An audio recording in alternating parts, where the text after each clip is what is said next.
Hello everyone and welcome to Business Analyst video on Intellipaat. Do you know friends that as a business analyst, your primary responsibility is to bridge the gap between the business needs and the technology solutions. You will work with the stakeholders, identify and analyze the business problems, develop strategies to solve these problems and recommend solutions that can help improve business operations and increase profits. Your role is critical in ensuring that the business operates efficiently and effectively, thus making it a key component in the success of any organization. The future scope of business analysts look promising. The demand for skilled professionals expected to continue growing. As businesses become more data-driven, there will be greater need for experts who can analyze large amount of data and provide valuable insights to key decision makers. Additionally, businesses are adopting emerging technologies like AI and machine learning, which will require experts who can identify key opportunities and develop strategies for leveraging these technologies. A career in business analysis can be highly rewarding with a wide range of opportunities available in various industries. You can work in finance, healthcare, retail, or any other industry that interests you. As a business analyst, you can also work for consulting firms to start your own consulting business, offering your expertise to businesses in need of your services. With experience, you can advance to more senior roles such as senior business analyst, business development manager, or project manager. Now, before we discuss more about business analysts, do not forget to hit the subscribe button and click the bell icon. So let's discuss our agenda first. We are going to start our session with an introduction to lIBA and CBAP. Then we are going to move on to Introduction to Business Analysis, Planning and Monitoring. Moving ahead, we are also going to discuss about how to plan business analysis approach and stakeholder engagement. Then we will discuss plan business analysis governance and information management. Moving ahead, we will also discuss about identifying business analysis performance improvements. Then we will move on to what is elicitation. Moving ahead, we will also learn about business analysis governance. Then we are going to dig deep dive into explaining mind map. Moving ahead, we will also discuss about concept modeling. Then we are going to dig deep dive into requirements of lifecycle management. Moving ahead, we will also discuss about what you understand by maintain. Then we will learn about what is strategy and strategy analysis. Moving ahead, we will also discuss about requirement analysis and design. Then we will learn about requirement modeling. Moving ahead, we will also learn about what is solution evaluation. Then we will move on into analyzing performance measures. And at the end, we are going to conclude our session with business analyst interview questions.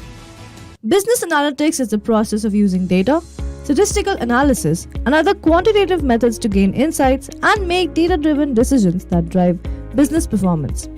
It involves the collection, analysis, and interpretation of data to identify trends, patterns, and opportunities, and to provide recommendations for action. Business analytics can be used in various areas of business, including marketing, operations, finance, and human resources. It can help organizations understand customer behavior, optimize production processes, improve financial performance, and manage employee performance, among other things. The process of business analytics typically involves several steps. The very first step is to define the business problem or opportunity that needs to be addressed. This could be anything from improving sales performance to reducing production costs to enhancing customer satisfaction. The next step is to gather and prepare data.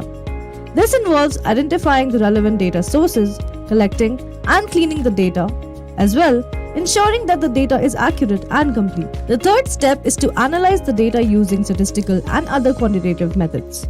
This involves identifying patterns, trends, and relationships in the data and using this information to draw conclusions and make recommendations.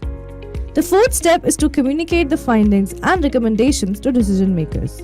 This involves presenting the results in a clear and understandable way and providing recommendations for action. Finally, the last step is to implement the recommended actions and monitor the results to ensure that the desired outcomes are achieved. Now, there are several types of business analytics, including descriptive analytics, diagnostic analytics, predictive analytics, and prescriptive analytics. Descriptive analysis involves the analysis of historical data to understand what happened in the past. This type of analytics is useful for identifying trends and patterns and providing insights into past performance. Diagnostic analytics involves the analysis of data to understand why something happened in the past. This type of analytics is useful for identifying the root causes of problems and identifying areas for improvement. Predictive analytics involves the use of statistical models and machine learning algorithms to predict future outcomes based on historical data. This type of analytics is useful for forecasting demand, identifying potential risks, and developing predictive models for business decisions. Prescriptive analytics involves the use of optimization techniques and decision making models to determine the best course of action to achieve a specific goal. This type of analytics is useful for determining optimal pricing strategies, inventory levels, and production schedules. Business analytics is becoming increasingly important in today's data-driven business environment. It is an essential tool for modern businesses that want to remain competitive and make data-driven decisions. In conclusion, business analytics is a powerful tool that can help companies improve decision-making, increase efficiency, better target customers, improve forecasting, gain a competitive advantage, and improve risk management. By investing in business analytics tools and expertise, businesses can stay ahead of their competition and achieve long-term success. What exactly is IIBA? IIBA is the International Institute for Business Analysts. This is just a interest group, you can say, or a certification body. What they do is, this is a body of all business analysts. There might be other association also, but this is one of the oldest. This has got 20,000 plus members worldwide. There are 120 chapters, and this is spread across 40 countries, headquartered in Canada. Corporate members means those industries or organization they have associated with IABA for their internal development. And then there are 240 endorsed education provider. Intellipaat is one of them. That means that after conducting this workshop for your PDU, you can apply and appear for the examination. That's what it means. Let's have a quick quiz question right now. And the question is, what is the primary responsibility of a business analyst? And your options are project management, quality assurance, requirement analysis and documentation, and fourth is software development. Please mention your answers in the comment section below. 2003 it was founded, and it is basically its objective is to organize and develop awareness about business analysis as a profession. And if you know that there is something called BABOK, that is Business Analysis Body of Knowledge, and it's a combination of combination of various practitioner experience, and it is created with help of many of these practices and practitioner coming together and forming one structured knowledge, and we will take you through that. And you know, there are different association like PMP, Project Management Professional, they have an association. Lean Six Sigma, one of us is there. Lean Six Sigma is another organization. There are association like International Association of Lean Six Sigma. Similarly, this is an association of all business analysts, right? And once you join this community, you have got a lot of opportunity for network, lot of opportunity to learning from each other. This is a non-profit, not-for-profit organization, and this has got 100 chapters or in different countries.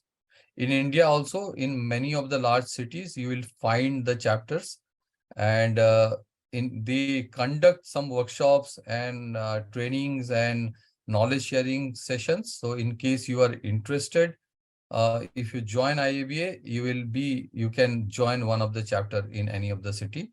In other parts of the country or other parts of the world also, they have got this association and they meet frequently. In case you want to be part of, you can be.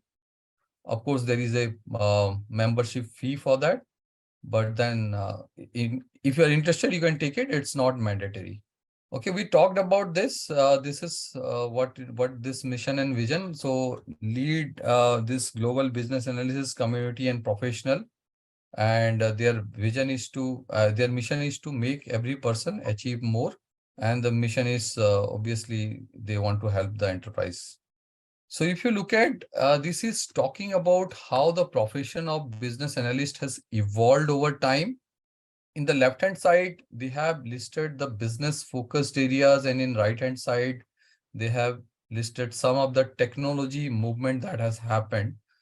So right now, if you look at most of the businesses that we operate, that is getting operated, a lot of technology is getting infused into it in every business aspect. So a business analysis, they have to understand many of the technical aspect, and that's what they are trying to show it here.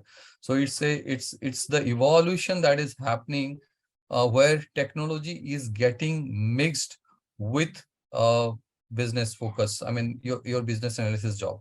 And what are the area where the business analysts are required, or where they work, where they can work? Obviously, if you look at on the top here, a normal business analyst is obviously available, and then there are different roles you can see.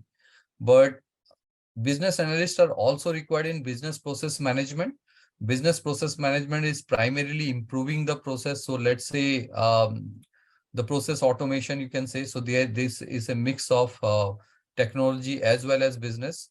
So some of the roles are business process architect, business process analyst. So when you see these roles, you invariably can, know that this also is involved. I mean, the business analyst is also involved in this kind of roles. Product management also required business analysis or BA roles. So IIBA also has a certification on product ownership. They call it certified product ownership, COPA they call it. So that focuses on product management aspect of it. So if you want to be a business analyst in a specific or at least in a product domain, product development domain, either in software, mostly in software, or in any other area where product development or product management is required.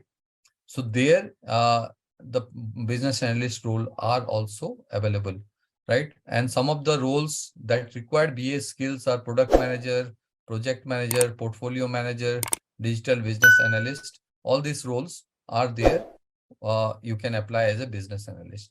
So the objective of putting this slide here is, and I'm not going to go through all the details here, but the objective is, generally when we say about a BA role, we only look at that wherever that is mentioned as business analyst or business data analyst, right? But there are many roles which requires BA skill and which has BA skill.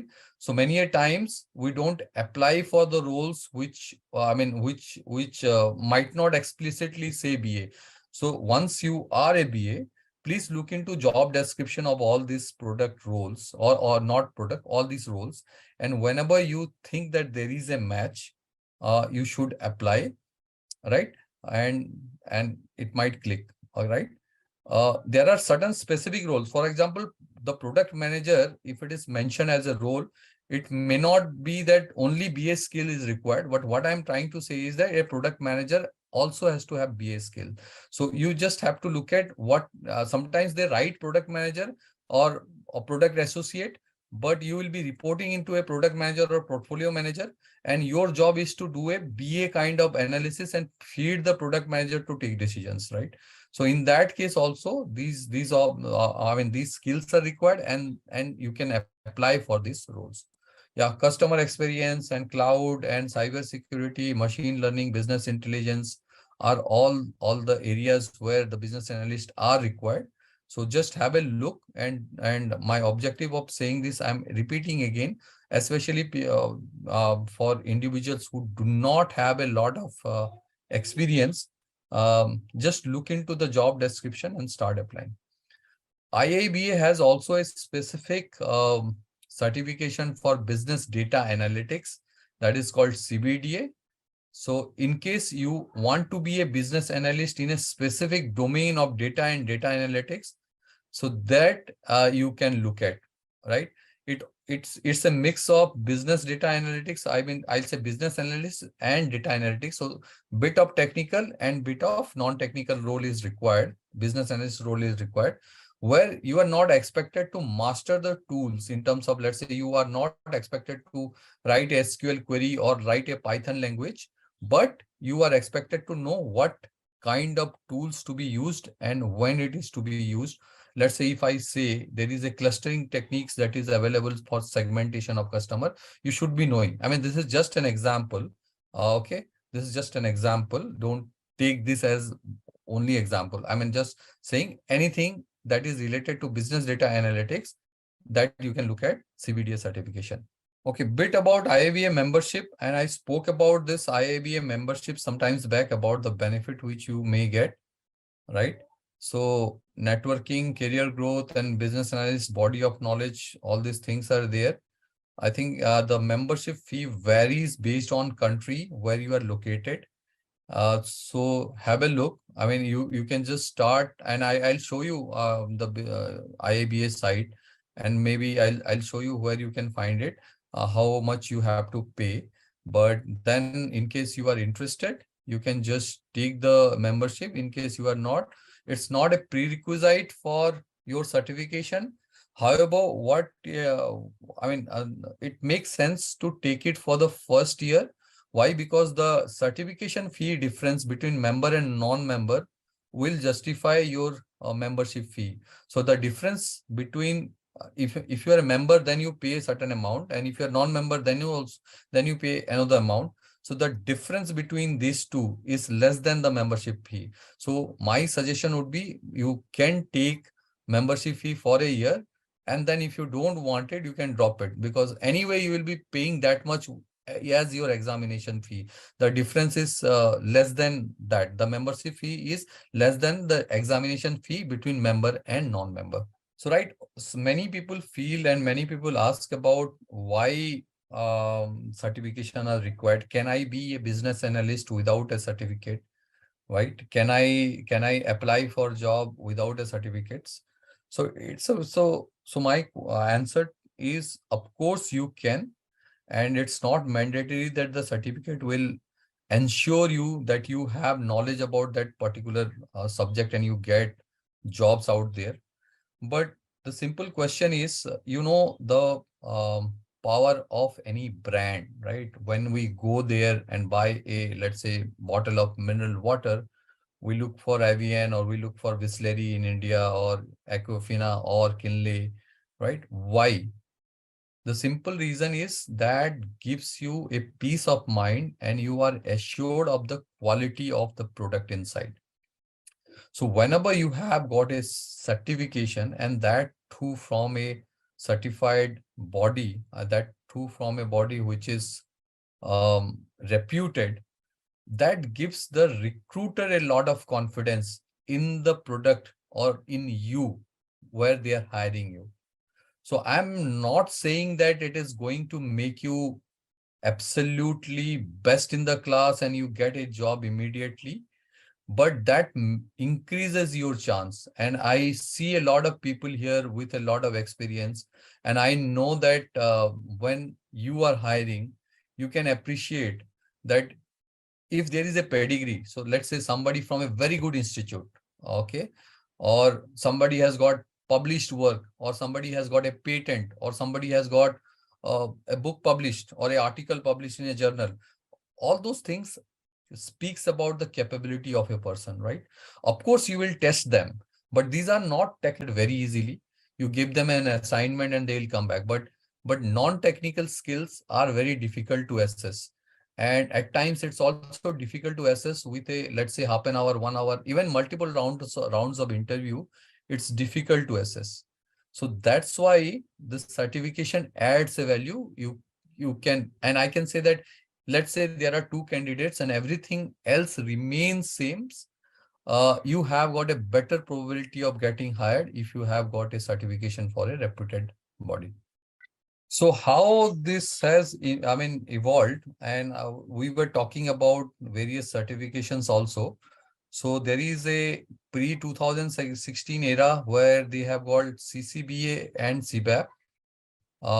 But now they have added a lot of other certifications, which I was talking about. Somebody was asking about product ownership, CPOA, right? Product ownership analysis certification.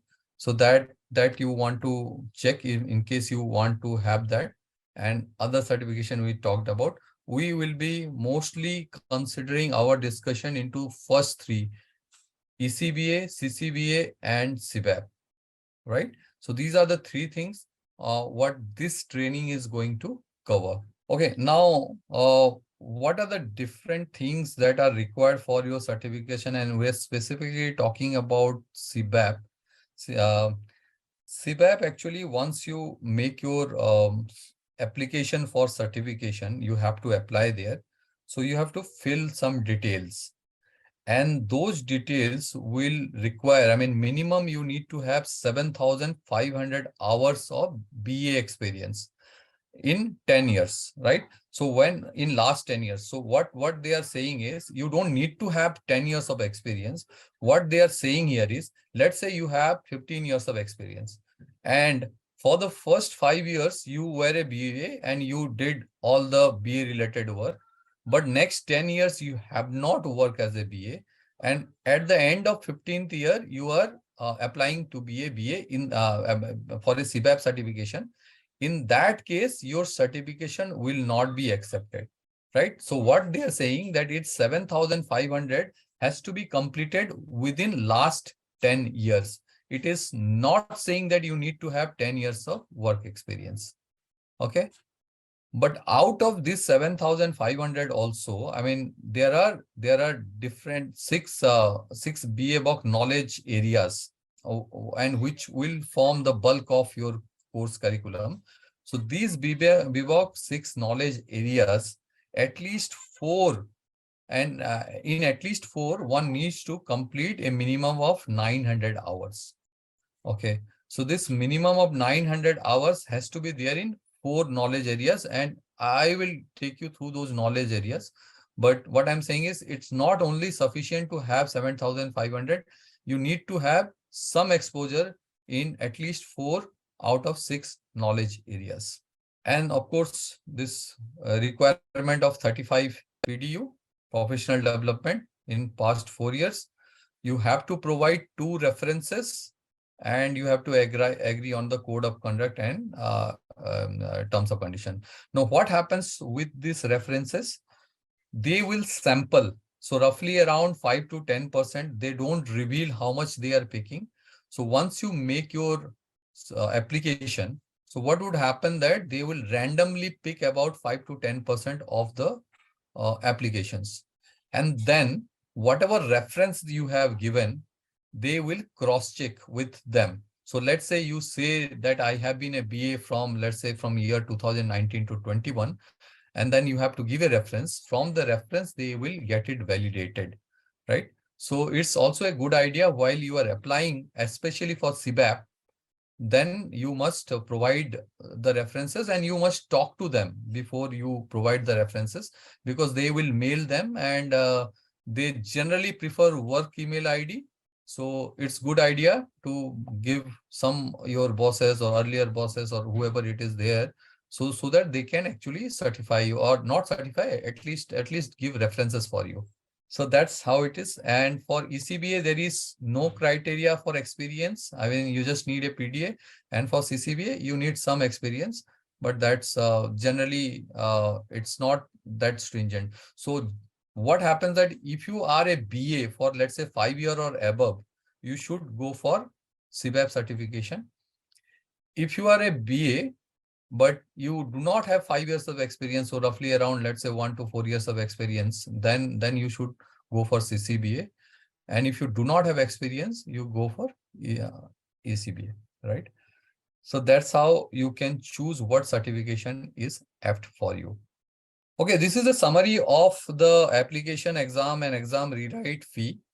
So that's what I was trying to communicate when I was saying that the difference between the exam fee for member and non-member is less than the fees which you will pay for 1 year membership. Because just look at this CBAP. Let's say you are doing CBAP, so 325 for member and 450 for non-member. So the difference is around 125. And I think the 1 year membership will also cost about same. In case you are from lesser developed countries, then the fees is even less. For India, it's 55 dollars. For I think they have divided the entire globe into 3 segments. So developed countries, less developed countries, and maybe developing countries. So you can check based on your locations where you fall, and accordingly you can see what is the cost difference, right? So you can have a look. In case you fail in the exam, they have got exam rewrite options available, but yes, you have to pay for that. It's also not available for free, so you have to pay for that, and you can rewrite that exam. But I wish, and I mean, we'll ensure that everybody of you, whoever appears for the exam, is able to clear it on the first instant itself. Okay, so these are the knowledge areas, and when some of us were asking about what exactly will be covered here, so these are the things which we'll be covering in mostly, I mean, I would say 70-80% of the course curriculum will be covering these 6 knowledge areas. So these 6 knowledge areas we will be covering, and that in detail. So what BIBOC or IAB has defined, whenever you do a business analysis, they suggest, and because we are following IABA and CBAP certification, or IABA business analysis certification, we have to follow these. We will have to follow these. I mean, their language. So we'll have to, I mean, take this business analysis in these 6 steps, right? So this is what we will be covering. And there are, if you look at the exam blueprint, there are 120 questions, and it is 3.5 hours. And the question distribution of these 3.5 hour, this 120 questions or 3.5 hour exam is like this, right? So for all these sections, these many questions will be coming. So if you look at requirement analysis and design definition is the most important one. So about 30% weightage it has, and rest of the others follows nearby.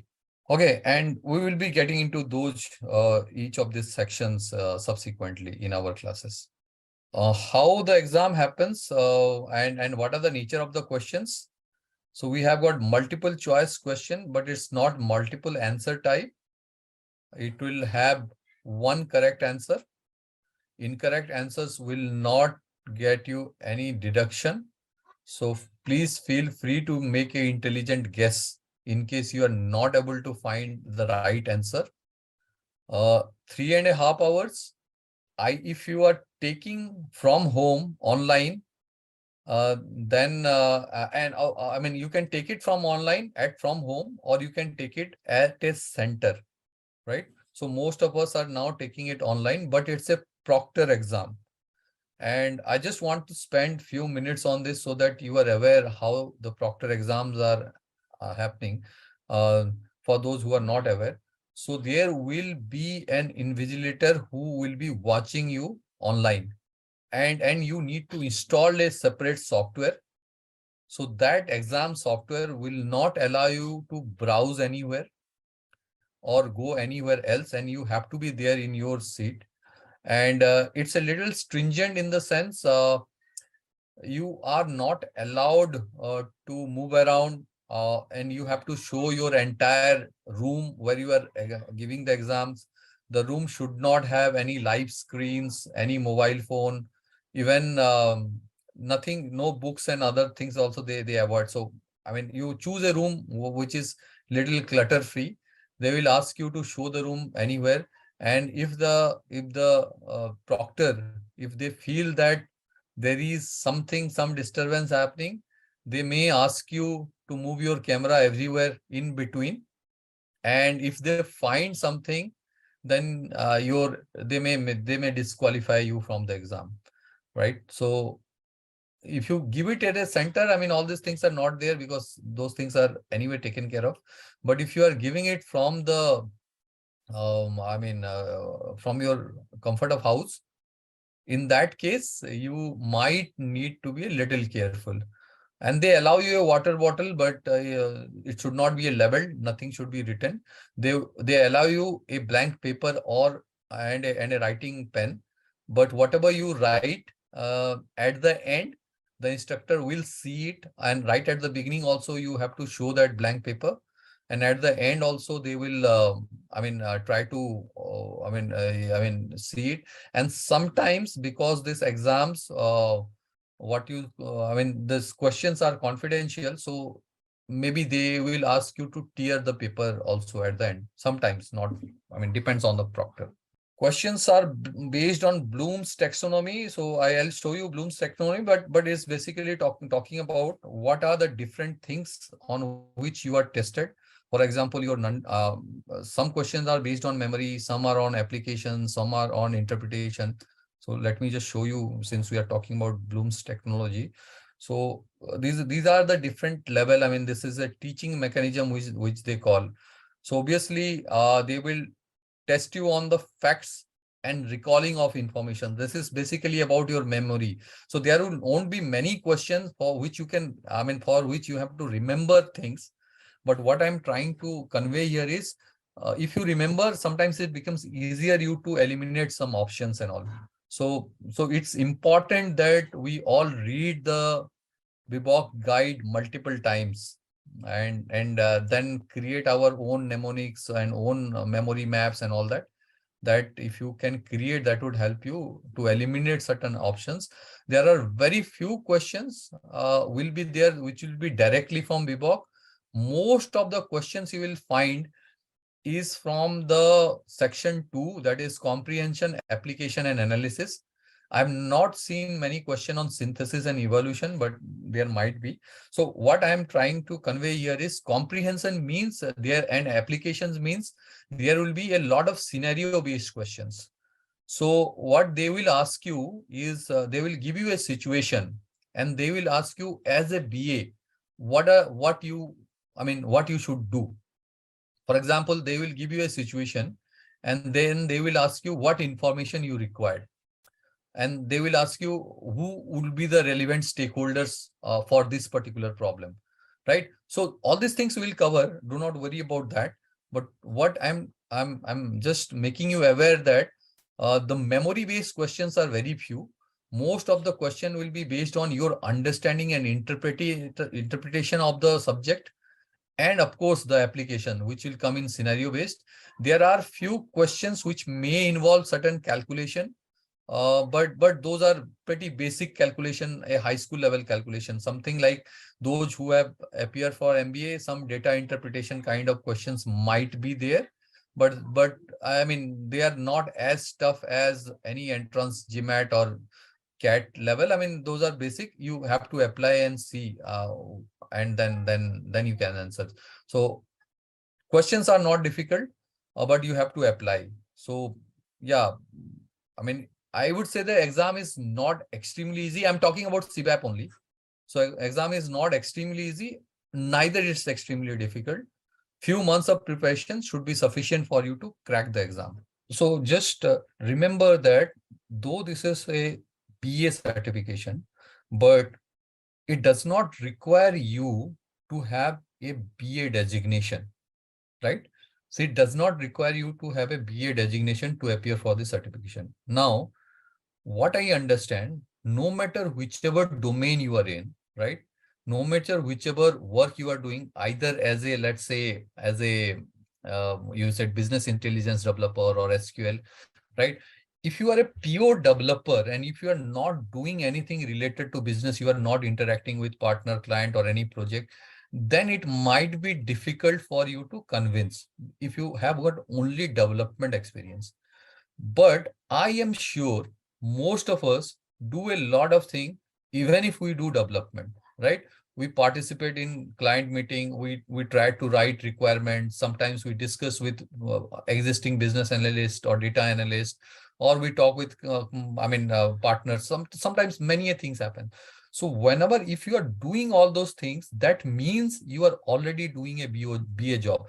If you are getting your solution tested with the customer, let's say, and you are getting their feedback and getting it incorporated, that itself is a kind of BA job. Okay. So it's a wide umbrella. It's not just that you are a business analyst as a designation within a software organization, then only you can showcase. I mean, I was a business analyst, but I was initially I was not doing software. I mean, I had absolutely no exposure to software. So business analyst is later on, of course, I did, but I'm talking about initial days. I did not have any exposure to software industry as such. So just take this out of your mind that BA is a software related job or a software related, I mean, profile. It can be there everywhere. Telecom companies are hiring, banking do hire business analyst. Everybody hires business analyst, not just for their system. I mean, it can be I mean, two ways. So when we talk about, let's say, a banking company hiring a business analyst, maybe you are helping the developer or helping an external vendor who is developing a solution for you. Maybe you will work with them, but you can also be a business analyst for their core domain.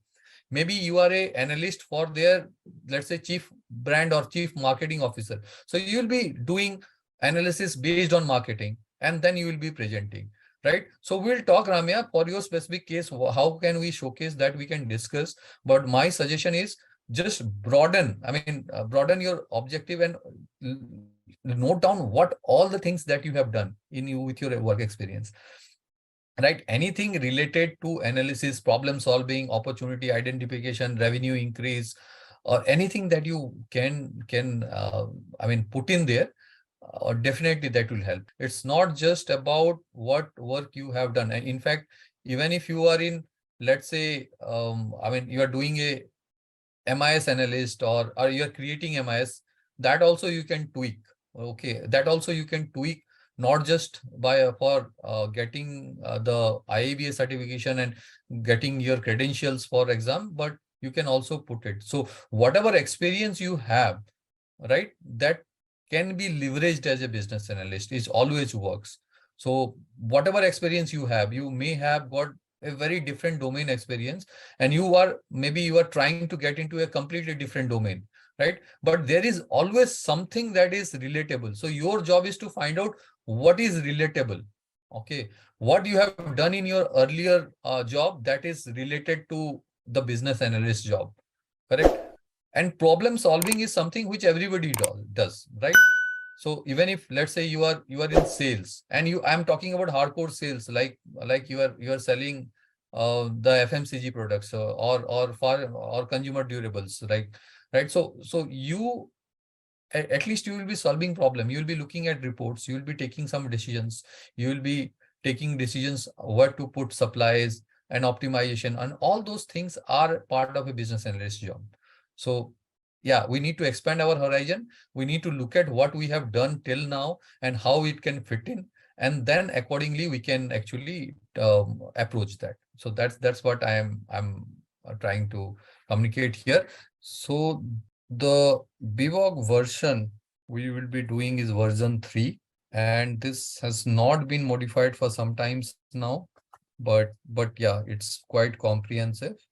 And it's in a way good because there are a lot of books or a lot of materials that are available on version 3 in the internet also you'll find. So that's I mean, in a way good thing that they have not changed. Okay, just before we move, there is something that is coming to my mind, and I just want to tell it to you because maybe I'll forget later. So you will see a lot of this exam, what you call question bank. Okay. Um, I mean, I have not used it, so I cannot comment on it. But what I have heard from my colleagues, friends, and other, I mean, fellow business analysts, that most of them are fake. Most of them do not give you the actual questions, and I mean, they charge. I mean, they charge somebody would be charging 100, 120, 50, 70, whatever they are charging. I don't know. But if you check that there will be a lot of that will be available at CWeb exam question material and all. So I mean, it's your decision. I am not here to say whether you should do it or not do it. But what I have heard and what I have seen many of my friends saying that most of them are fake. Most of them do not have a single, even a single question on from the, I mean, actual exam. They just collect few questions from here and there. Many things are available in net and all.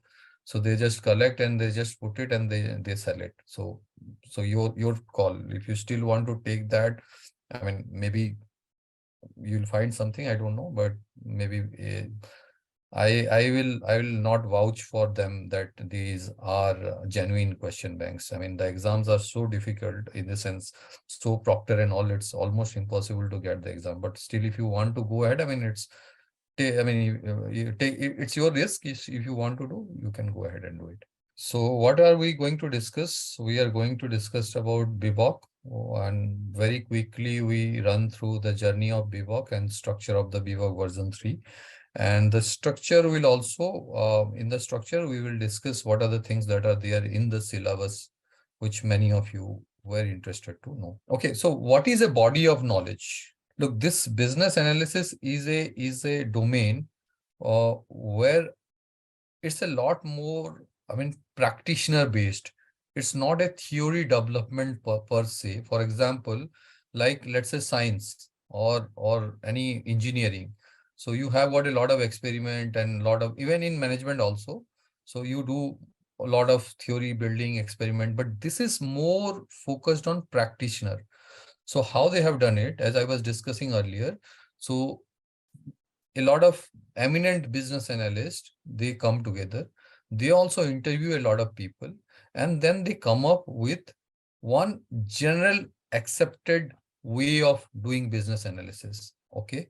Generally accepted way of doing business analysis. It is important. This is not the only way. And by no means IABA is claiming that this is the right way. Okay.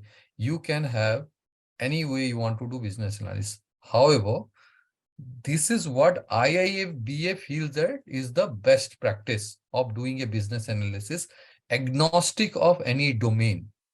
So this is not about any specific domain when you are talking about BIBOC for business analysis. They have got other guides for data analytics and agile and all that. Just keep that aside. But I'm talking about business analysis, right? So because we are appearing their exam, we'll have to follow there. So all those they have collected and they have put it together as a generally accepted practice, as a collection of best practice, or as a collection of best way of doing business analysis. Correct. So that is what they have put in everything together and they are calling it body of knowledge.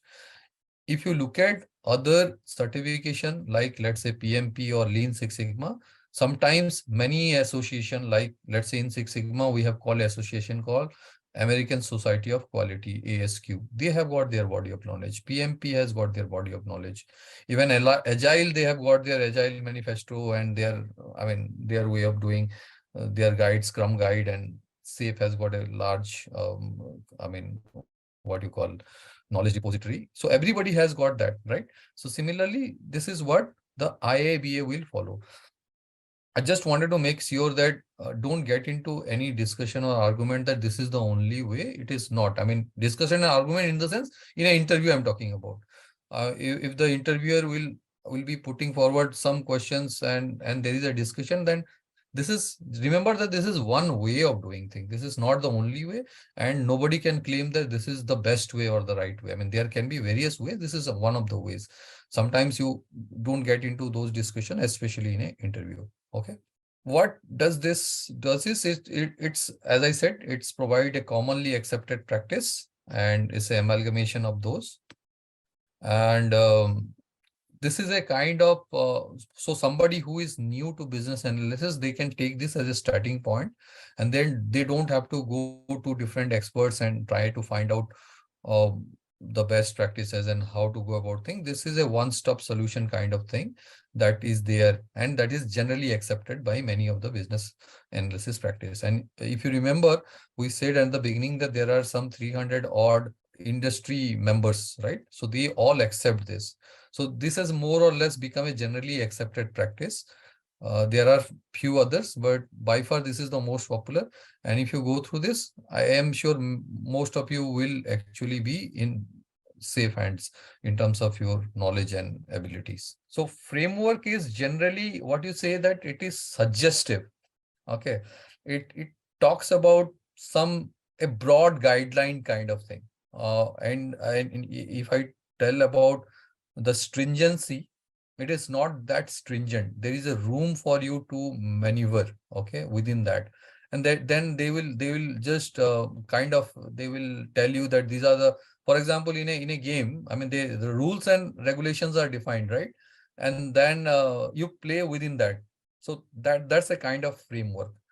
What is the methodology? Methodology is little more stringent in terms of instruction.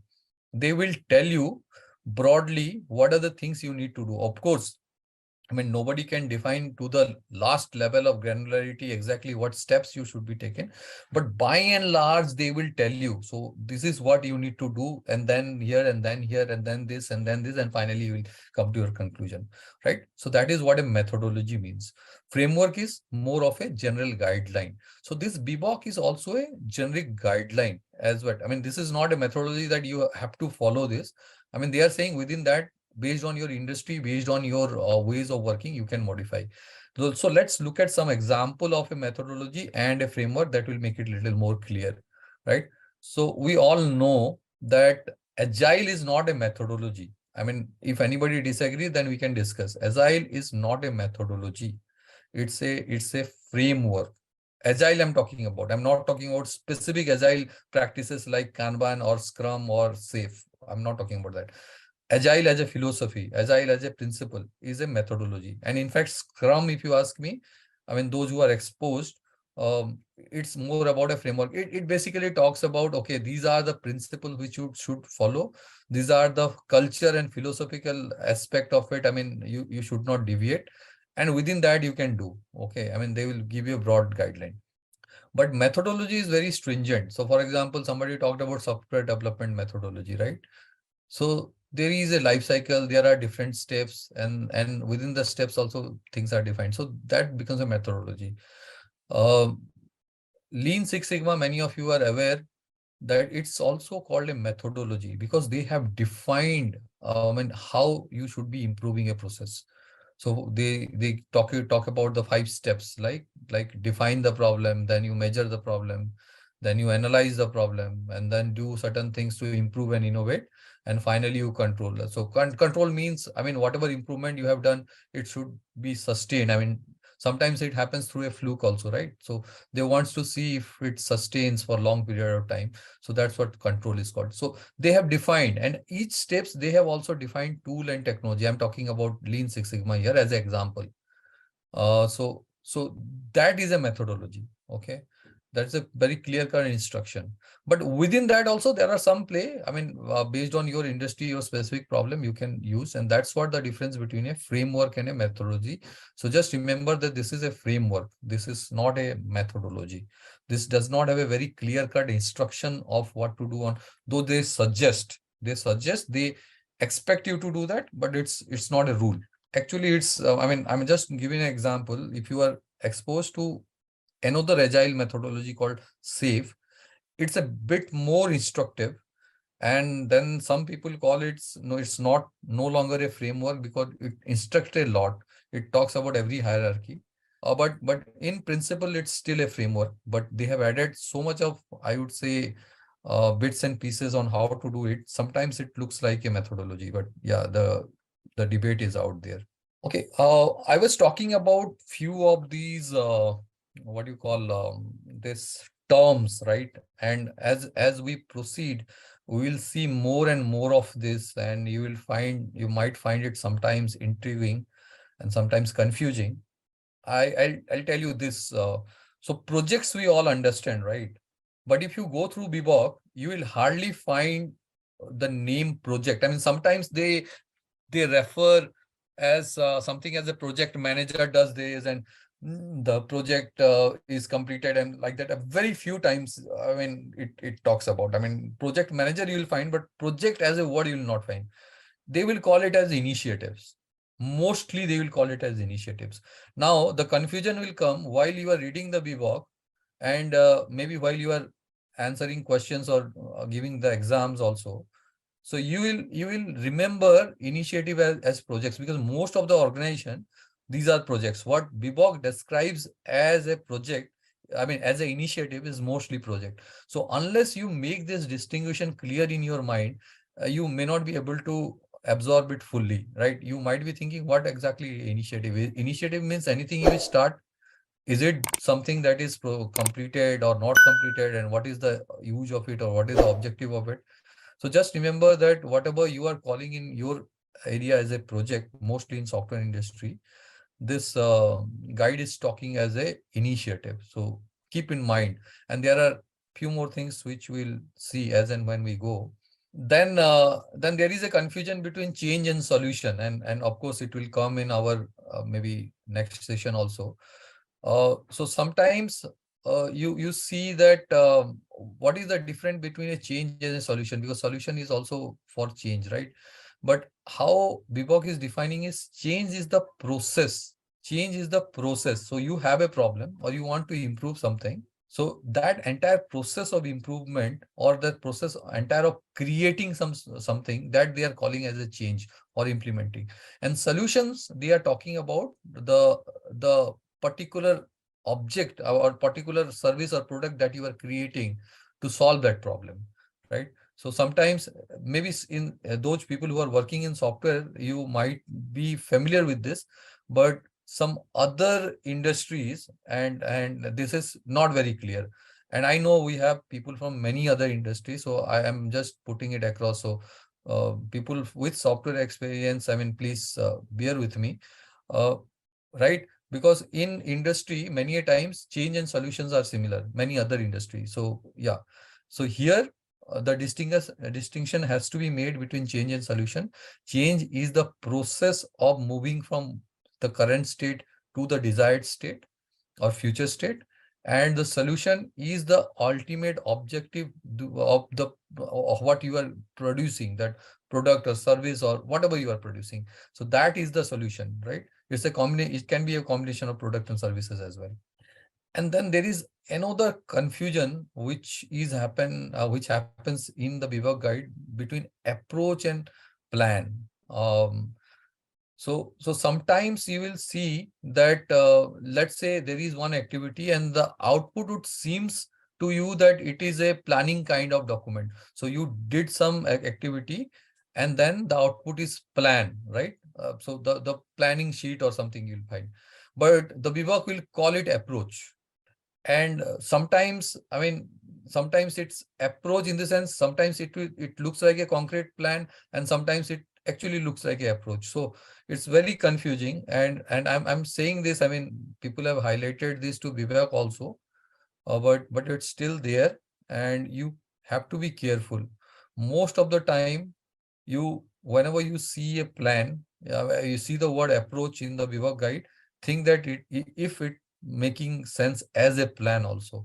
So if it is, then in your back of mind you can think that as a plan, so that your understanding is clear. But don't I mean, remember that it is a plan, because maybe the question will be a little different. Okay, where the word might be approach, right? So that's what I'm saying. So some confusions are there, but it's not that much. I mean, there are few words are there like this. Some of the things, again, as I said, we will be looking at once we go through the other details curriculum. Okay, this is something which you can just look at it. I mean, there is nothing to discuss here. Yes, from 2004 to 2016, this is how it has progressed. V1, V2, and V3. From 2016, they have not changed. It is supposed to change within next 1 or 2 years. Right. So maybe it's a good idea for you to quickly give the exam and clear it out before they change. Of course, they will give you time with the older version, at least 3 to 6 months they will give you. Okay. Again, does not require a discussion here. I mean, this is only for information. Is about what was there in version 2 and what is there new in version 3. Right. So Yeah, only thing I would like to highlight here is just look at here. Okay, they have looked at 15 different industries. Okay, so again, the same point I'm repeating, that it is not only for software industry, and if you are not from software industry, you can be a business analyst. So there are multiple industries, and they have put in, and that's why sometimes the confusion comes. I mean, because every industry has got their own jargons. Something which you are saying A, somebody will be calling B. Just like the example we seen about projects and initiatives, right? So that's why the confusion comes, and sometimes it is invariably it will happen because they are not just catering to one particular industry or one particular geography, and that's why the confusion may come. But yeah, it's part and parcel of the game because they have to incorporate everything. Yeah, look at the structure of BBOC, and these are the things that are there. Um, so there is a core concept model, and core concept means it's about not just about any particular work in one particular industry. It talking about business analysis as a generic thing. I mean, how it fits into the wider business requirement, not requirement. I mean, wider business within the business, end-to-end business, where it fits and how it generates value is what it is talking about. Then there are some key concepts, and that's what we were discussing. The concept from a point of view of BBOC is very specific to BBOC only, and that's what we will also be looking at. Sometimes those terms and what we discuss, that is part of it. Knowledge area is the core of this course curriculum. There are 6 knowledge areas. We will see it in a minute, in next slide probably. But these knowledge areas are the one where most of this question would come, and most of the questions, most of the theory part of it where we will discuss. Then there are some competencies also we'll talk about. I mean, I have not seen any questions from this, but it's important for you to understand as a BA that what are the qualities that you need to be a successful BA. So they are talking about some competencies, and we'll look into that. It includes some of the, I mean, critical thinking, as well as people skill, and few other things which they have listed. So some of those things we'll look at. And I mean, we'll not go into detail because these are pretty generic. So you know about that, but we'll still just cursorily go through it. Techniques, there are more than 50 techniques, and yes, many of them we will cover. Okay, this we talked about, these some of the perspective, I mean, competency we talked about. Perspective I have not talked about. So the way business analysis is done will differ on what kind of philosophy you use. So philosophy means, I mean, for example, whether you are doing it as a traditional software development, for example, or you are doing it as an agile, it will be different, right? So that's what we talked about, perspective, looking at things from a different angle. So if you look at business analyst from an agile perspective, it will be very different. From a traditional software also, it will be very different. The way BBOC has been designed, I mean, it does not specifically talk about any specific methodology or sorry, framework, but it is more closer to the traditional software development lifecycle method, which we do, the waterfall we call it. But it does not talk about, and even if you are doing it, I mean, I'm sure many of those things are even also applicable if you do it in agile ways. If you look at non-software environment, I think it absolutely makes sense. I think in non-software environment, this holds good. So BBOC absolutely is fine for a non-software environment. Software where it is comes to agile, as I said, that's why they have actually come up with a new certification for agile business analysis. So they call it agile analyst certificate. This is more geared towards software development lifecycle, as we know. But again, I'm repeating that many of the aspect you can apply within the agile also. I'll come back to this core concept model. Just hold on for a second. We'll do a small exercise. I just wanted to show you what are the things that are covered because many of you were interested to know, right? So these are the things that we are going to cover. These are the 6 knowledge areas. This will form the bulk of your, and we'll look at examples. We'll look at uh, the theory part of it. What are the input? What are the process? What are the outputs? And how things are done with some examples. Again, I'll come back to this, but I want to take you through the detail of this. Okay. So this which we looked at here, business analysis, planning and monitoring, if you look at here, just see what are the things that are there. And this is more from a syllabus point of view. These are the steps that BBOC actually they have put in. So how you plan the analysis approach. So again, as I say, approach and planning is a little, I mean, you can use it interchangeably. So it's talking about a planning process on how to plan. So you will plan your business analysis plan. That's what it is. A little confusing, but what I'm trying to say, you understand. So you first plan, how are you going to plan for the entire thing? Okay. So there are entire business analysis will have 7, 8 steps, right? Based on this different knowledge areas. So how you will plan. So that is what you're talking about, right? This entire first knowledge about business area planning and monitoring is about planning the entire activity. Okay. Then how you plan, how you will get the stakeholder engagement. And this is important, you know it. Stakeholders are the one who will be responsible for your success or failure. So how you will engage them, how you will do the work which they want, that you will do in the planning process, in this process. Similarly, governance. Governance means control, and governance means how the review, how the communication would be happening, how you will be getting the feedback. So those things are planned in governance. Information management is about communication, information sharing. Yeah, that's what. And performance improvement. Improvement is self-explanatory, how you're going to change it. So these are the things that are on the first knowledge area. So similarly, the knowledge area, there is a requirement life cycle management. So requirement means anything you want to do, there has to be a requirement. Somebody must tell you, or either you identify or somebody tell you, but there is a requirement, correct? So how that requirement goes through right from the beginning to the end, that is what the requirement life cycle management would do it, right? I'm not explaining what is trace and maintain and prioritize. I mean, again, because we will come to that, but just remember, tracing means identifying. So let's say sometimes what happens that you start developing, then there is a confusion. You have to go back to the source, who has given you the requirement, what was exactly the requirement.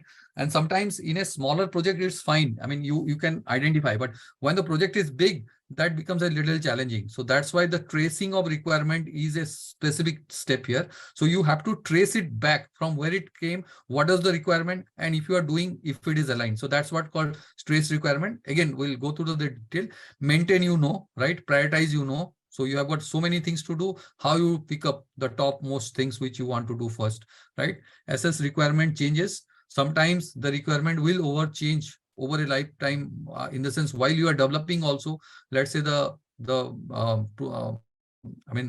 business case changes or market conditions changes, so that then you have to change it, right? And approval. So this is what all these things are, the course curriculum syllabus I'm talking about. Again, this was a query, and that's why I'm covering it right now. Strategy analysis is another area which we'll be covering. Strategy analysis includes how you'll be analyzing your current state, how you will be defining the future state, how you want to risk and mitigate. I mean, how you identify risk and what kind of corrective action you can take to mitigate that. And then there is a change strategy. So how you will change from current state to future state, how you'll execute that change. As a strategic theme it is talking about. So this is also the course curriculum. Again, this is not in detail, but yeah, in case you want those exact detail, I would suggest that you can look into the BBOC guide, and you can be assured that what is there in the BBOC guide, more or less, those in a concise format we will be covering. You remember this RAD, RA, requirement analysis and design definition. This was having 30% of weightage, and some people actually believe that that this is the crux of the business analyst job. The other things are side dish. This is the main thing, right? So this talks about specify and model requirement. Modeling means any kind of representation. So don't think that model means you have to create a prototype kind of thing. The way BBOG defines, and that's why I was talking about the difference into the jargons or the way it is defined. So even if you write it in a format with some description and you can explain, that becomes a model. So that's why it is a little tricky. Most of us, we believe that model means there has to be a prototype. Even if you do a schematic diagram, a block diagram, that becomes a model here. Yeah, you verify and validate. Just briefly, the difference between verification and validation is verification is actually what you have gathered, if it is correct. So let's say, for example, somebody, a generic example I'm taking, somebody tells you that get me a bike with, let's say, 50 HP, 5 HP of power, 50 kilometer per liter mileage and all that, right? That's the requirement. Now, if when you verify, you see that whether that 5 HP which you are making or you have collected is same as 5, or whether you are that 50 kilometer of per liter of mileage is what the requirement was. So that is verifying. You are verifying the fact. While validating, you actually check whether the bike itself is the need, or do you need a car, or do you need a bicycle, or you can just walk. So you are questioning the basic nature of the requirement, and the solution. So that is what the validation is talking about. You are going, and again, we'll look at this into with examples. So don't worry on that. I'm just taking you through briefly on what are the things we'll be covering. Define requirement architecture and define design option. We'll see when it comes. Solution evaluation, the name itself suggests what we'll be doing. You have got multiple solutions, how you measure, how you analyze, how you identify the KPIs, how you see the limitations, and then what the solution you finally choose. On what basis you will recommend. Those sort of things will come on solution evaluation. These are the primary thing which we need to do. And let me just go to the tools part, and then I'll come to the core concept model. Yeah, so these are the competencies which we were talking about. And remember I was saying you don't get questions from here, but you will be, once you do the work, this might become very useful for you to keep in mind. So what are the skills? Creative thinking, decision making, learning. Again, this looks like a plain English, but just think about some of the skill set. If you are not good at, maybe in order to become a very good BA, you might like to develop, maybe take some courses, maybe take some projects, or maybe volunteer somewhere, some other projects, do some other works. But these are the skill set that are required. Obviously, ethics and accountability, the trustworthiness, these are, without this, you can't do any job properly. So I'm not saying about this, but this analytical and problem solving skills which we are talking about here, that is interesting. And that's something is in case you do not have a good hands on it, then you may like to develop it. And again, for a successful business analyst, business knowledge is absolutely critical. And when I talk about business knowledge, it's about 2-3 things. First of all, about your own organization, products, services, whatever is there, you have to have a very strong understanding and knowledge on that. What are the products? Many a times, half of the people will not be able to name the solutions which the organization is providing. Name in the sense, what are the features and why it is better and all that. So that is the first step. Without this, the business analysis journey will not start. Understand about the business of the organization, understand about the product and services. That's one part within the organization. Maybe understand about the culture, how things are get done within the organization. That's what all organization knowledge and solution knowledge talks about. But also one has to know about the external environment to the organization. So what are the new things coming into that industry? how things are changing, all right? How I mean, if something is being done in a traditional way, is there some sort of technological intervention? Can it be there? I can give you an example of my own organization. Now, so I work in a telecom organization. In the sense, I did a project in telecom organization where one of the project we did was the customer would actually tell you what is the I mean, they will raise a request for any changes. So for example, you are, let's say you are taking one particular plan A with, let's say, 500 minutes of call and 1 GB of data, you want to change it, right? So uh, sometimes it is easy, you can just go an app in the change it, but we also give an option to the customers to call or to put it into a email, and then we'll respond. And you'll be surprised, many of the, because I was working with European markets, many of the European markets, uh, many people, I mean, especially the people who are a little older, they are much more comfortable either in talking or putting in a mail rather than doing it by themselves, right? So we have automated the entire email process. So they write in email, then we have developed a bot, and then that bot will automatically pick up the queries, pick up the issue, what the customer wants, and then it will feed, right? And it's a AI-based model that has been developed. So what I'm trying to say is, and we have not developed that AI model per se. I mean, we bought it off the shelf from somewhere else, correct?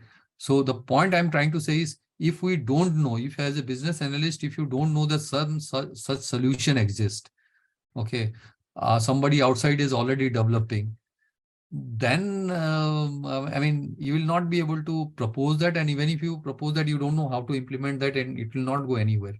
So it's important to understand what is happening outside the industry. And for that, um, you need to start reading the journals. Sometimes it's available. Many free journals are there, many are paid, but free journals also give you a lot of stuff. Industry conferences, research papers, those things are interesting.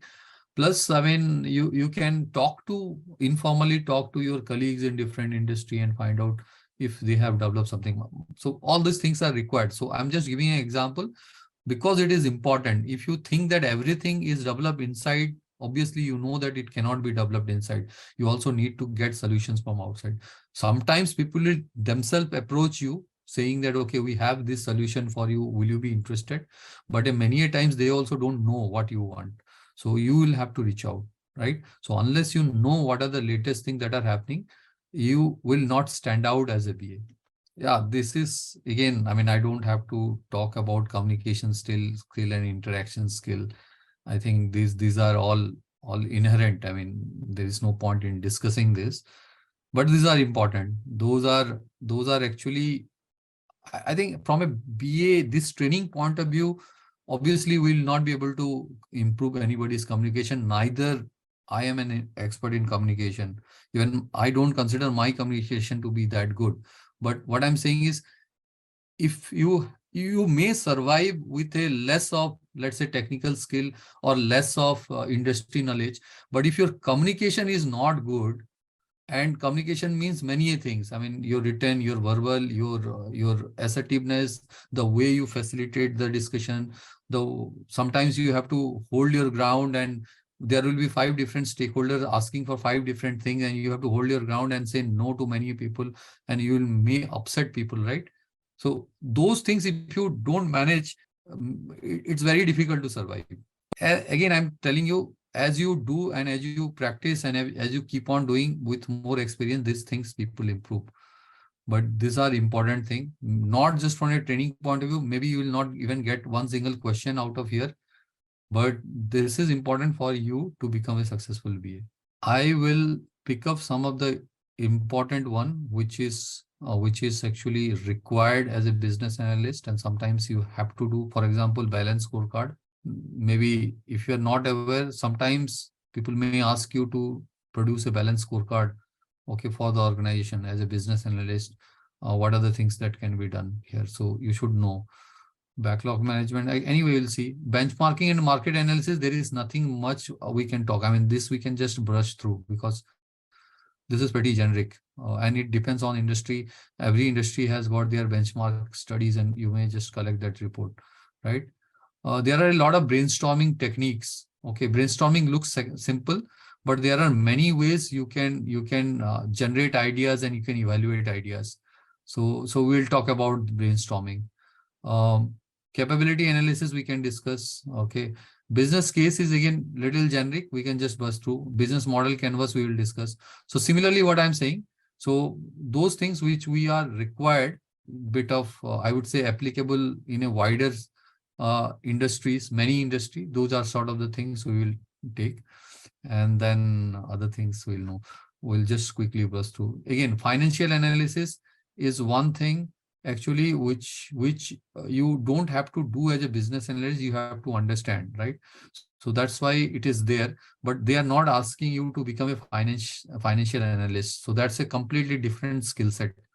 There are that CFA and CAs and MBA in finance and all that. They are the one who would be doing. But as a BA, you must know about the basics of finance, in the sense what is your return to investment, how it is calculated. If you are proposing a project or proposing an initiative, let's say as per the BPOC guide, uh, why what is the outcome? How many years it will take for you to recover the cost? So those few terms, right, that you need to understand, and you may or may not do it, but you need to understand. You may get it done from somewhere else, from your financial analyst, but you need to explain it to the stakeholders when you are presenting a solution and making a case for it. So this is called core business analysis core concept model. Now, what exactly is a core concept model? So here, the core concept means whenever we do a business analysis, okay, it is done in a sequence. And I'm not talking about the activity of business analysis.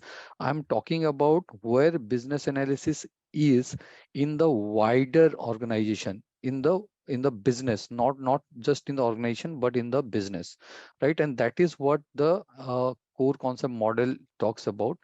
So there are different components, and we'll discuss this component now. So these components are need, change, solution, context, value, and stakeholders. Now, this core concept model is actually applicable in any business analysis project. Okay, this is important to remember. This is not specific to any project. This is applicable to every project. How? Whenever we are doing any business analysis, think about one thing and one thing only, that there is a problem and you have to solve the problem. There is a problem and you have to solve the problem. In between, you have to do a lot of activity to solve that problem. Sometimes the problem is not exactly a problem, but may also be an opportunity. So either it is a problem to be solved.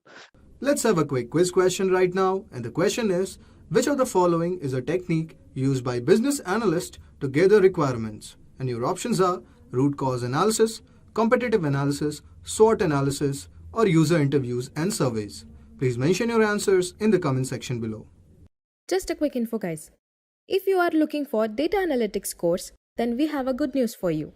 Intellipaat is providing an advanced certification in data analytics for business with IIT Madras.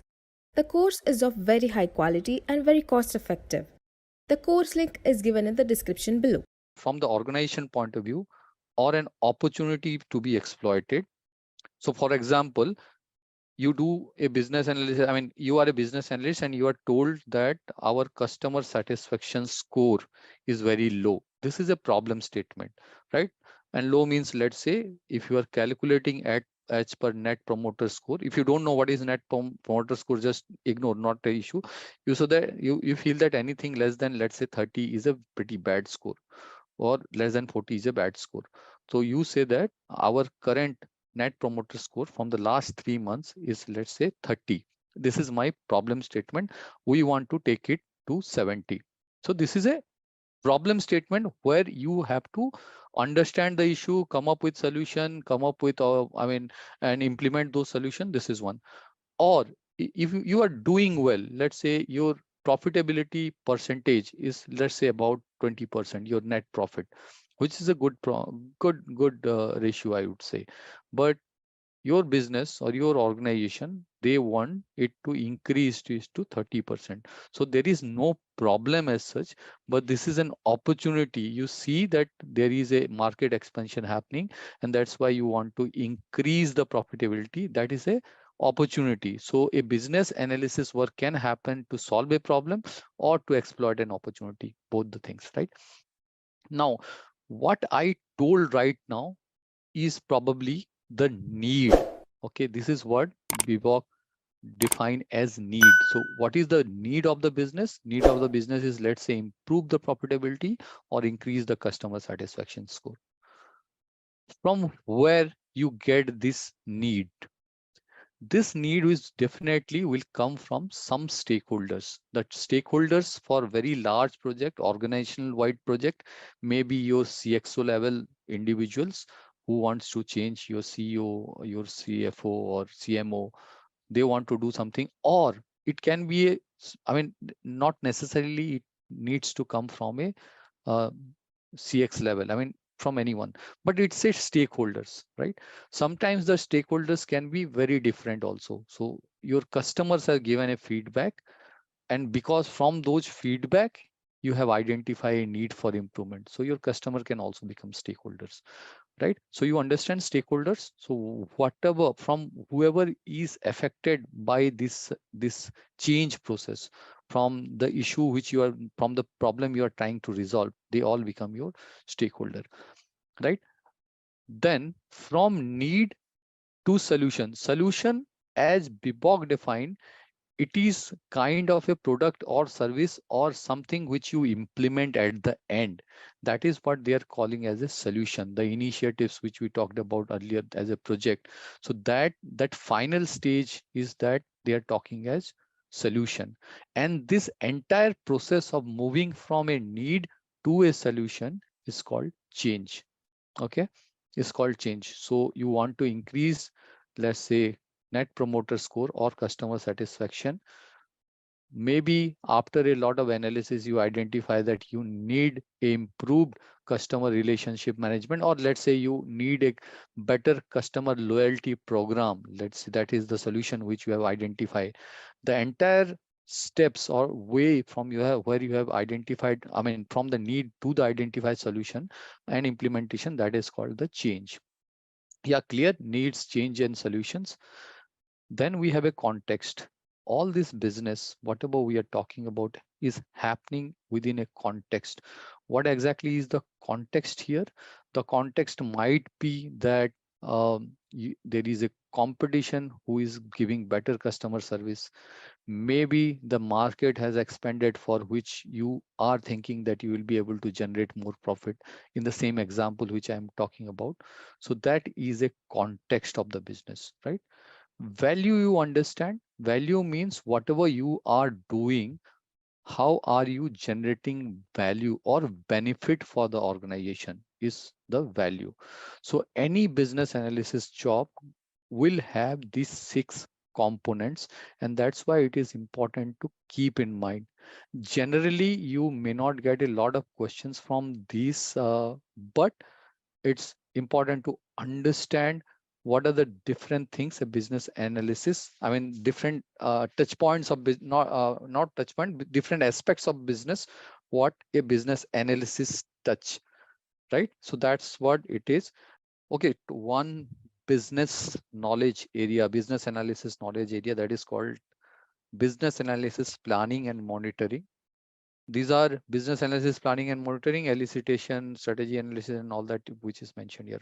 What I wanted to communicate here to you to understand that whenever you do a business analysis, these are the things which you will have to do, all right, as per VWork. And also, even if we are not following a VWork methodology, whether it is formal or informal, we will be doing all these 6 different stages, right? Whenever we do a business analysis, the important things to notice is sometimes these are not sequential. So business analysis, planning and monitoring is the first stage in the Vibhav guide. But when you do it practically, probably you may sometimes start with a strategy analysis. Okay.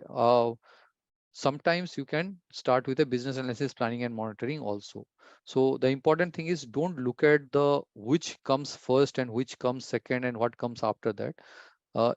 It's also a kind of iterative process.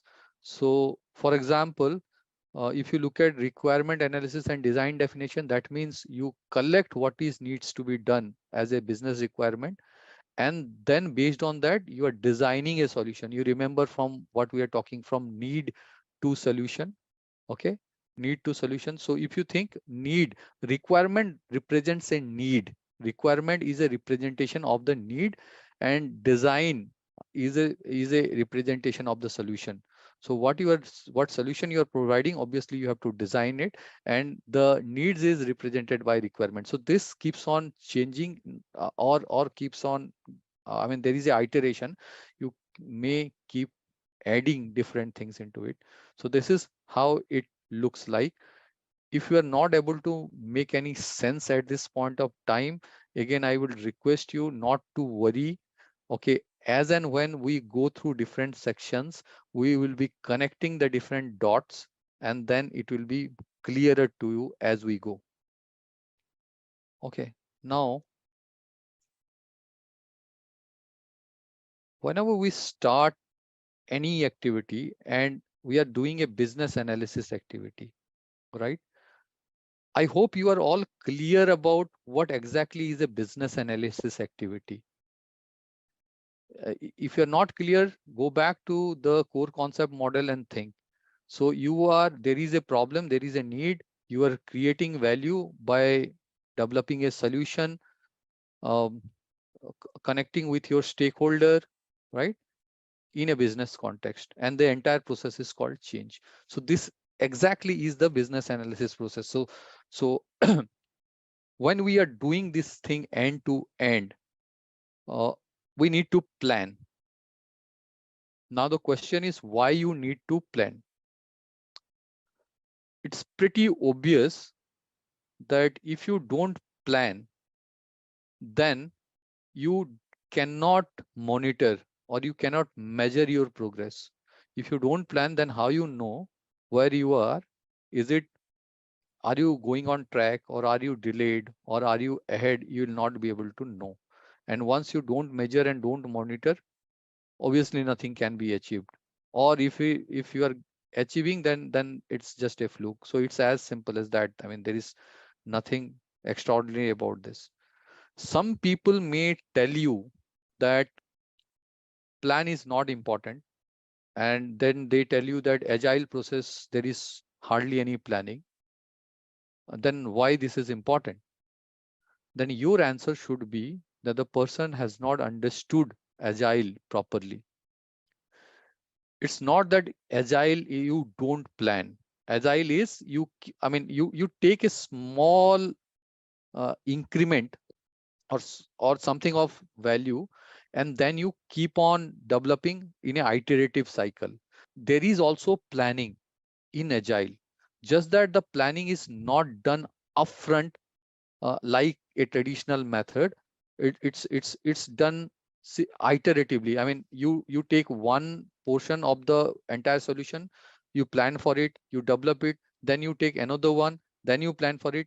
There is an event called sprint planning in sprint. In safe, there is something called PI planning. So the plan happens, but it happens in small chunks, iteratively, one after another. You take one, you develop one, and then you go back to the next one, right? That's why planning is absolutely important. It gives you clarity to the roadmap, which you understand. And many times you may see this something called Deming cycle. It's called plan, do, check, and act.